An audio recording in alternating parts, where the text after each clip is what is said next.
Es Valeria Elizabeth Espiro, soy licenciada en Arqueología y soy profesora de la Escuela de Arqueología de la Universidad Nacional de Catamarca.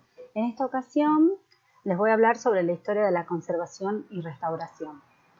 A través de la historia de los seres humanos, ¿sí?, la conservación y restauración han sido entendidas y concebidas de distintas formas, debido a que las sociedades productoras de objetos o de bienes han experimentado diversos cambios, alterando su visión respecto de estos bienes, ya sea por razones estéticas, políticas, religiosas, económicas o filosóficas, etc., generando diversas soluciones para poder conservar o restaurar los bienes. Muchas veces estas acciones, ¿sí?, no resultaron ser del todo positivas o no beneficiaron la conservación del bien, ¿sí?, sino que a veces aumentó el deterioro de las mismas. Es así como la conservación y restauración no escapa a los problemas teóricos que plantea la definición de cualquier disciplina científica, ya que como tal ha sufrido una evolución a lo largo del tiempo.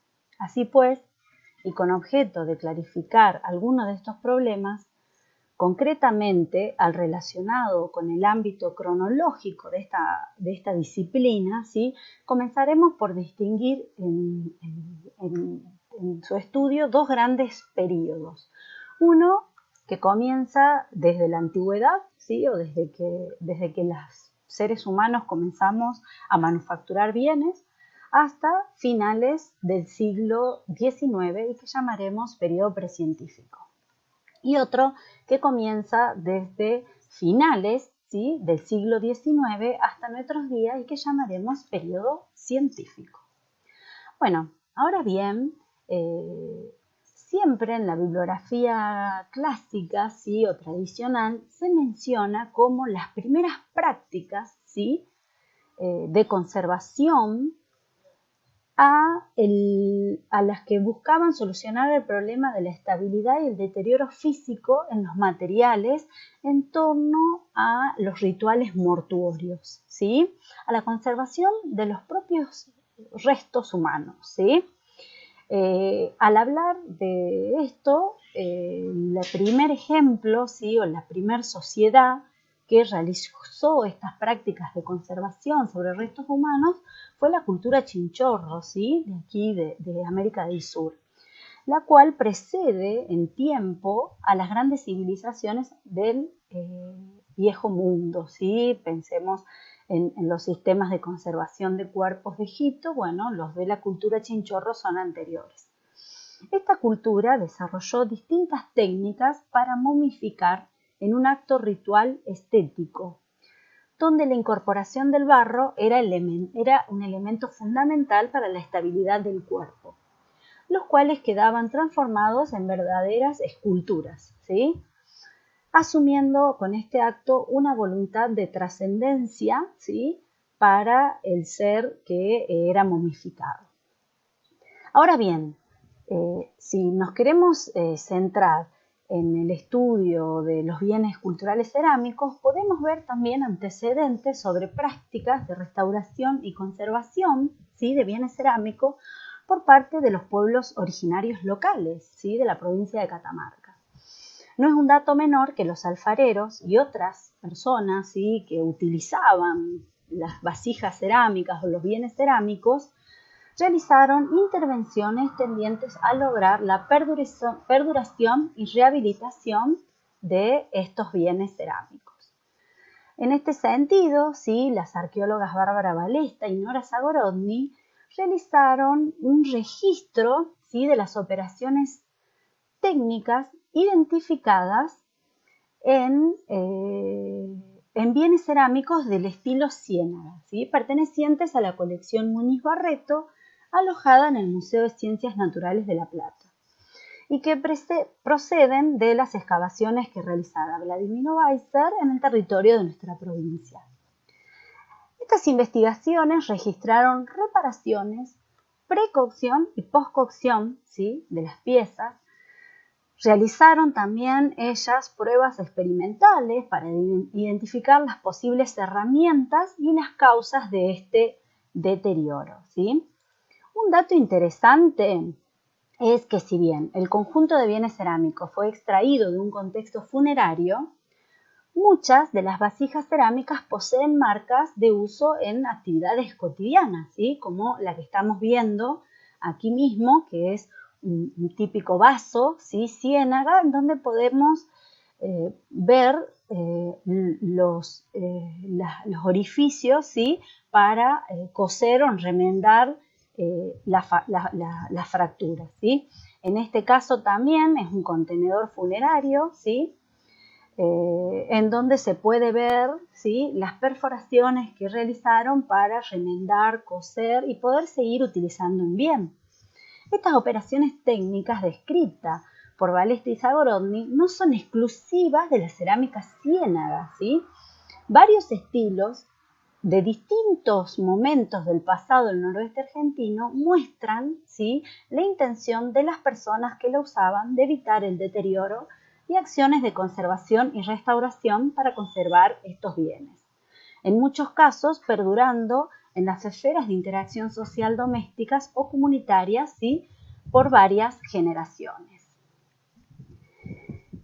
Bien, podemos caracterizar, ¿sí? A este momento por el marcado carácter artesanal y empírico de las fórmulas y métodos propuestos para resolver el problema del deterioro físico, no resultando apropiado hablar todavía de conservación o restauración propiamente dicho, ¿sí? Con el correr del tiempo, las técnicas utilizadas para solucionar el problema del deterioro físico de los bienes fueron perfeccionándose, ya sea por motivos religiosos, políticos, sociales, poniendo de manifiesto la utilización de sistemas, técnicas y productos empleados conscientemente, ¿sí? Para conservar y garantizar así la permanencia del material. Las técnicas de conservación empleadas en esta etapa presentan características que en apariencia las hacen parecer muy diversas, ¿sí? Pero todas ellas fueron puestas en práctica con objeto de resolver fundamentalmente, ¿sí? El problema del deterioro físico de los objetos, consiguiendo que la materia pudiera permanecer y ser transmitida. Es así como nace el primer conjunto de medidas para la conservación, el cual se centraba en la elaboración de los propios objetos. Para la preservación, en la elaboración de los propios objetos, ¿sí? Ya que las personas en el pasado, al mismo tiempo que creaban los objetos o los bienes, ¿sí? Potenciaban su estabilidad mediante el cuidado racional de sus componentes y el control del proceso de fabricación o manufactura elegido, ¿sí? Así podemos tener, desde el punto de vista de la manufactura cerámica, la elección, ¿sí? De materias primas más resistentes, la incorporación de arenas, ¿sí? O de agregados, de restos vegetales, ¿sí? Y demás para mejorar la perduración de ese bien, ¿sí?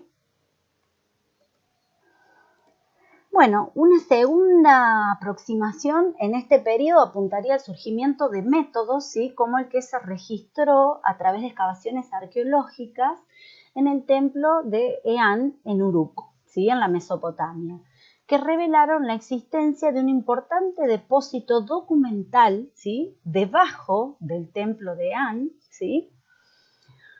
Y este depósito documental, ¿sí? Tenía un pavimento provisto de un sistema de surcos y ranuras por el que discurría la corriente de agua hasta su evaporación, ¿sí? Podemos hablar de alguna especie de conservación preventiva, ¿sí? Trataban de conservar a las tablillas cerámicas, ¿sí? Mediante esa circulación de agua evitaban el resecamiento de las tablillas, ¿sí? Y que éstas se rompieran. Pasemos a la próxima diapositiva, ya adentrándonos en la Europa de la Edad Media, ¿sí? También podemos ver que proporciona avances relacionados con las técnicas de preservación. Dentro de los aportes de estos tiempos o de las personas que vivieron aquí, fue la prevención y el tratamiento de plagas bibliófagas, ¿sí? Que atacaban los libros o los documentos escritos en papel, ya que se experimentó un importante desarrollo a lo largo de la Edad Media debido a la utilización de nuevos productos insecticidas, ¿sí? De gran poder, comercializados en Europa y Asia por los árabes, ¿sí? Que estaban ocupando parte del territorio europeo. Durante la Edad Antigua y la Edad Media europea también surge la noción de restaurar, no como la conocemos hoy. Para estas épocas, restaurar significaba volver a un estado anterior, sin haber una diferenciación esencial entre reparar, reconstruir o readaptar o reusar, ¿sí? En este sentido, el concepto de restauración aún no estaba vinculado con la idea de autenticidad, ¿sí? De aquí que muchos bienes culturales o obras de arte en su mayoría fueran totalmente modificadas. Ahí está. Pasemos a la próxima diapositiva. Bien, ya avanzando, ¿sí? en la cronología, podemos ver que del interés por la cultura grecorromana, ¿sí? En Europa surge el Renacimiento y con ello un interés por estos bienes antiguos, ¿sí? Por los objetos antiguos y una valoración primerista por la autenticidad de los mismos, ¿sí? Recuerdan, en la Edad Media no estaba la idea de autenticidad, ¿sí? Por eso se permitía el reuso. Muchas veces la restauración implicaba el reuso, ¿sí? También como lo vimos con los ejemplos de la cerámica ciénaga. Si bien, bueno, esta idea de autenticidad del mismo no se desarrollaba a cabalidad, puesto que dicha valoración estaba más enfocada a su connotación estilística que a su connotación estética. Un punto importante del Renacimiento es que en este periodo podemos rescatar el sentido del coleccionismo, ¿sí? Surgen los grandes coleccionistas, ¿sí? Que luego va a derivar a formas que en épocas posteriores, ¿sí? se van a fundar los primeros museos, ¿sí? A partir de este coleccionismo. Ya llegada la Edad Moderna en Occidente, se configura una etapa en la que se crean ya estos grandes museos, ¿sí? Destinados a contener las colecciones producto, ¿sí? De la gente que coleccionaba en el Renacimiento y durante el Barroco. Consecuentemente, las técnicas para la conservación experimentaron un importante desarrollo, ¿sí? Ya en los ámbitos del museo. Como bien lo pone de manifiesto la aparición de los primeros tratados surgidos al respecto, ¿sí? Como los tratados arquitectónicos de la época, inspirados en la obra de Vitruvio, como por ejemplo la conocida y divulgada obra de Alberti, en los que ya comienzan a aparecer recomendaciones, ¿sí? Para conservar las colecciones de estos museos. Aparecen instrucciones y reglamentos redactados para la organización y buen funcionamiento de estos centros, que contemplaban medidas relacionadas con la conservación, tratándose por lo general de disposiciones centradas en la seguridad frente a robos, incendios, inundaciones, etc., así como en actividades ordinarias para el correcto mantenimiento de los bienes culturales, basados en su limpieza, aseo y revisiones periódicas para la prevención de plagas, ¿sí? Es en esta época, ¿sí? En que surgen grandes museos paradigmáticos y representativos de esta época, como el Museo Británico, ¿sí? Que su fundación es de 1795. El primer edificio en donde funcionó fue en la Casa Montagu, ¿sí? Y bueno, ahí tienen una imagen de ese primer edificio y una imagen del Museo Británico en la actualidad. Continuando, ¿sí? en esta edad, el entendimiento del ejercicio de conservar y restaurar se completa finalmente con las reparaciones y tratamientos aplicados sobre obras deterioradas, ¿sí? Ya en el ámbito del museo, cuyas técnicas y productos conoceremos a través de diferentes vías, ¿sí? ¿Por qué? Porque la gente que trabajaba en estos lugares comenzaron a describir lo que hacían, ¿sí? Y a escribir y a mostrar los resultados. Entonces, bueno, aparecen estudios directos sobre los bienes reparados, hay documentación generada sobre cómo los realizaron y luego comienzan a aparecer los tratados a partir del siglo XVII. En esta época, el concepto de restauración estaba basado en la reparación de los daños visibles más aparentes, utilizando técnicas y productos tradicionales, que en más de una ocasión constituyeron una amenaza para la futura conservación de los bienes reparados, como la aplicación de adhesivos, ceras, ¿sí? Productos para borrar manchas o eliminar manchas, ¿sí? Disolventes químicos y demás. Ya para la primera mitad, ¿sí? del siglo XIX, ¿sí? seguimos en esta etapa precientífica, pero para estos momentos, ¿sí? Se produce un hecho de capital importancia, ¿sí? para la historia de la conservación y restauración. Es porque surgen las primeras formulaciones teóricas sobre el concepto de restauración. Naturalmente, ¿sí? estaban centradas en las obras de arte, ¿sí? y en la arquitectura, ¿sí? Los responsables de estas primeras definiciones conceptuales fueron, por un lado, el arquitecto francés Eugène Viollet-le-Duc y, por otro lado, el londinense John Ruskin.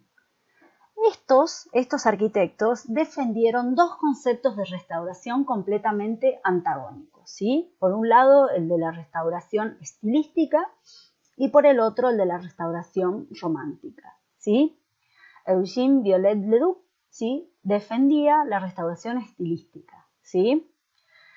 Él construye un concepto de restauración, ¿sí? en donde había que tratar de volver, ¿sí? la obra de arte o el edificio a su condición originaria, ¿sí? remover todos los agregados o las modificaciones que se le habían hecho y que vuelva a su primera versión, ¿sí?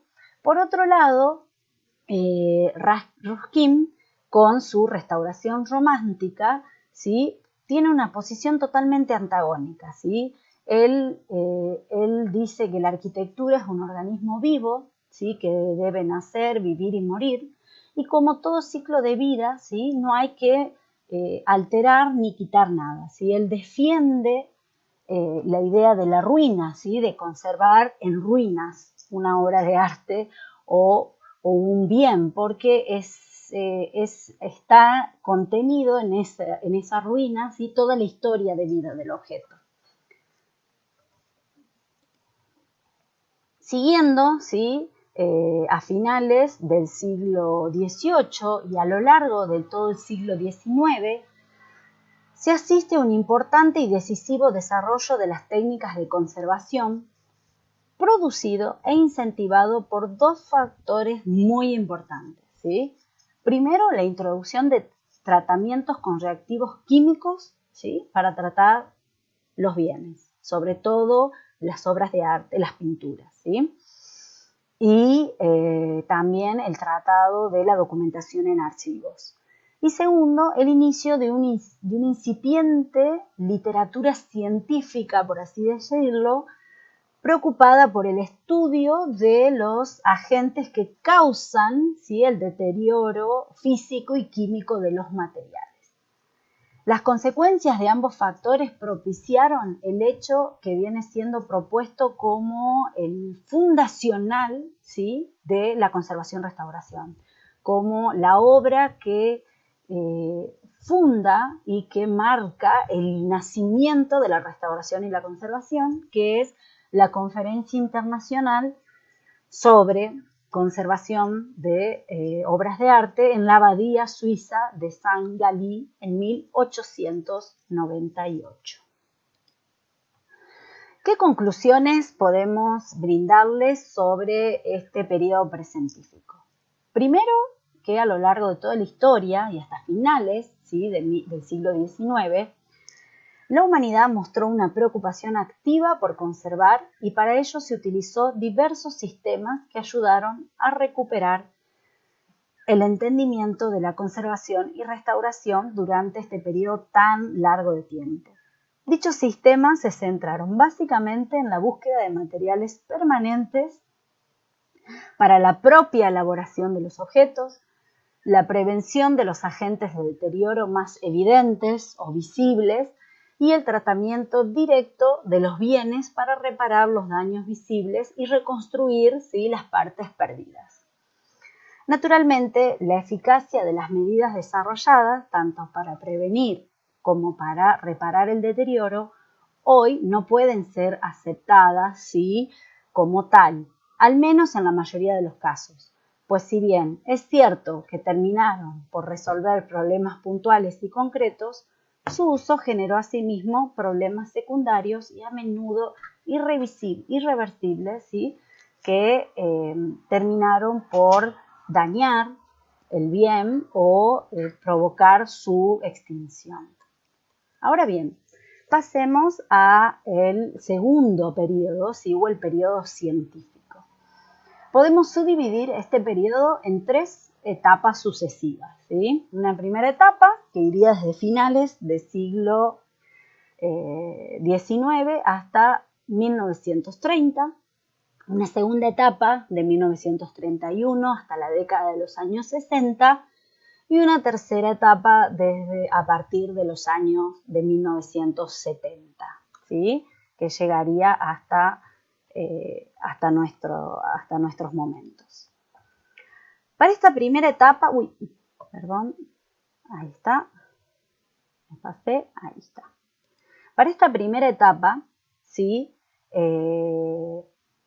podemos hablar que en el siglo XIX, ¿sí?, se tuvieron a diversos científicos, en su mayoría físico-químicos, ¿sí?, que realizaron estudios analíticos sobre bienes culturales, ¿sí? En esta etapa es cuando se realizan investigaciones sistemáticas de identificación de los materiales constitutivos, ¿sí?, la química de los materiales y las técnicas de manufactura de los mismos, así como de los procesos de alteración de estos objetos. Entre los científicos que destacan con su contribución en estos momentos, se menciona en el campo de la cerámica, ¿sí?, de los estudios cerámicos, a Michael Faraday, ¿sí? También, con el estudio de la composición de la cerámica de Nínive y la cerámica romana. A Richards, que estableció las bases para los actuales estudios de procedencia, ¿sí?, de procedencia de materiales cerámicos. A Bams y Nordenskiöld, quienes realizaron estudios petrográficos, ¿sí?, sobre cerámicas de mesa verde en Colorado, para también tratar de arrojar luz sobre los estudios de procedencia. Ya en el campo de los metales, el más estudiado es el doctor John Davy, que estudió los mecanismos de corrosión, ¿sí?, de los materiales. Y así podemos ir indagando, ¿sí?, cómo distintos estudiosos, ¿sí?, de la química y física de los materiales comenzaron a estudiar, ¿sí?, la composición, a caracterizar los distintos bienes culturales y indagar sobre cuáles son las causas del deterioro.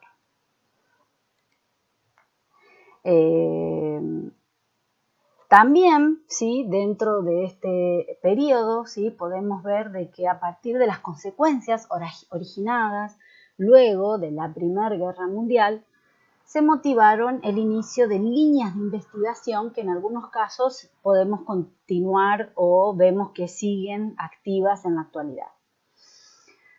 El importante conjunto de obras y de bienes culturales que fueron atacados por plagas, por insectos, por microorganismos, por robos, saqueos y demás, debido a las deplorables condiciones ambientales, ¿sí?, que se tuvieron que soportar los edificios o las ciudades en los que se encontraban durante la guerra, abrió una activa investigación, ¿sí?, sobre distintos aspectos de la conservación preventiva, ¿sí?, el uso de fungicidas, insecticidas, mejorar las medidas edilicias y demás.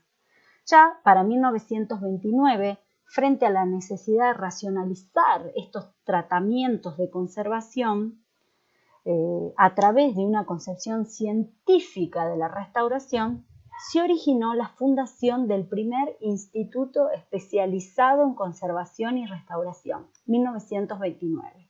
Que fue el Instituto per la Patología del Libro en Grottaferrata, en Italia, ¿sí? Lo fundó Alfonso Gallo y a él se debe la formulación de los primeros tratamientos restauradores apoyados sobre una base interdisciplinar de naturaleza química, física, biológica y tecnológica.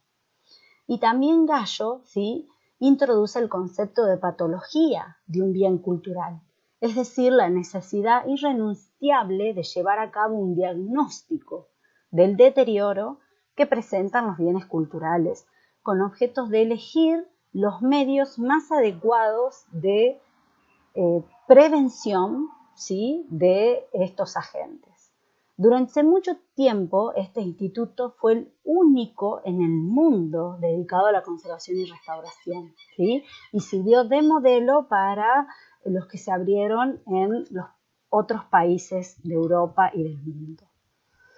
Ya adentrándonos, ¿sí?, en la segunda etapa del periodo científico, desde 1931 hasta la década del 60, ¿sí?, podemos ver que se da en 1930 la Conferencia de Roma, ¿sí?, que fue otro hito importante dentro de la historia de la conservación y restauración, puesto que se planteó la necesidad de la conservación in situ o conservación preventiva, aludiendo a medidas de control ambiental, específicamente para objetos encontrados en las excavaciones arqueológicas.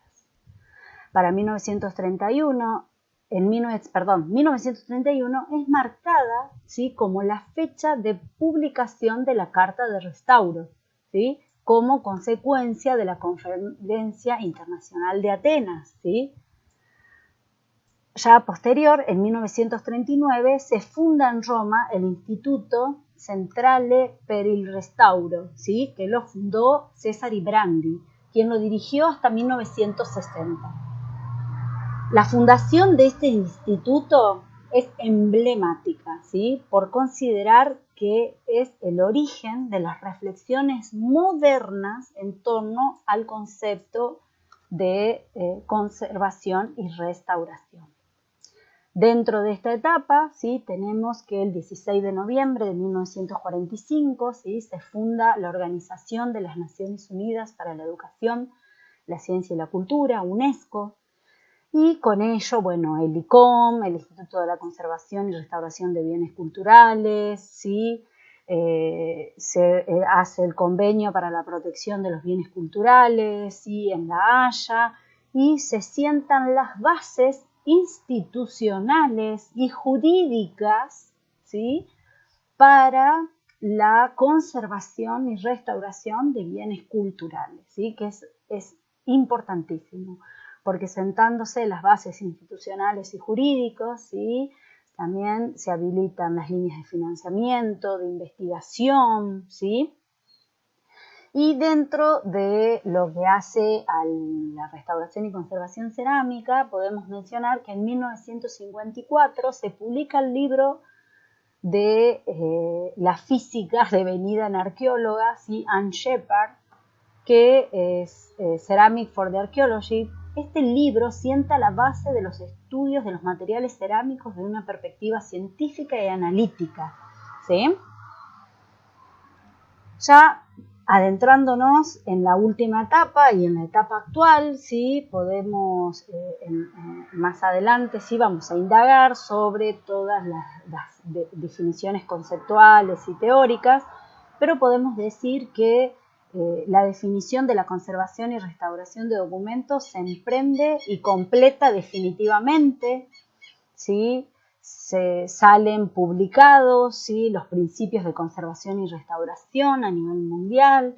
En 1983, ¿sí? The National Conservation Advisory Council definía el término conservation como el conjunto de acciones que suponen la examinación, ¿sí? Surge la idea de la suma necesidad de la conservación preventiva, la cual va a tener una naturaleza gestora, ¿sí? Aumenta la interdisciplinariedad, ¿sí? Comienzan las formaciones profesionales, ¿sí? En el área de conservación y restauración, en las universidades.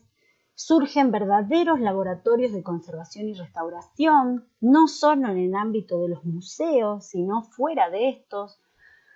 Los códigos de ética, las organizaciones profesionales, el uso de las tecnologías de información y comunicación, ¿sí? Para la restauración y la conservación.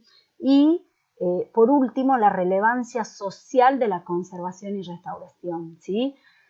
Se retoma la idea del bien, ¿sí? Como ligado a la identidad, los legados de los pueblos y a los usos sociales que tienen esos bienes.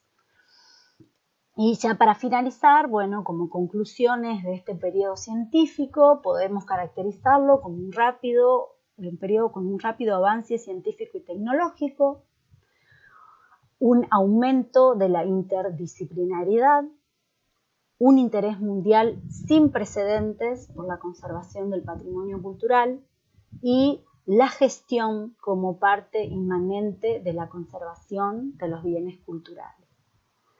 Bueno, hasta aquí llegamos con esta síntesis, ¿sí? De la historia de la restauración y conservación y nos vemos en el próximo video.